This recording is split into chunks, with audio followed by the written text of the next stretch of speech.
Metric পরীক্ষা interview পরীক্ষা তাদেরকে টাইট করা শুরু করলাম। ফার্স্ট বেচ, সেকেন্ড বেচ, থার্ড বেচ টাইট করার পরে দেখা গেল ফোর্থ বেচ আর নকল করে না। দেখা দ্য মেসেজ।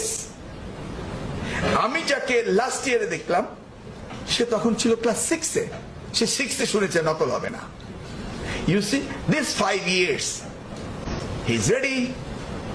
এবং সেই জন্যই আমি 4th ইয়ারে বলেছিলাম নকলের কাফন পরিয়েছে, দাফন খেয়ে দিয়েছি। আর 5th ইয়ারে মেট্রিক পরীক্ষা ইন্টারভিউ পরীক্ষা তাদেরকে টাইট করা শুরু করলাম।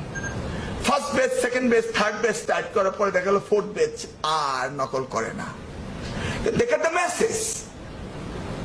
আমি যাকে লাস্ট ইয়ারে দেখলাম সে তখন ছিল ক্লাস 6-এ, সে 6-এ শুনেছে নকল হবে না। You see this 5 years he is ready.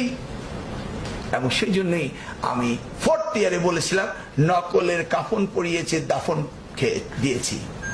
R 5th ইয়ারে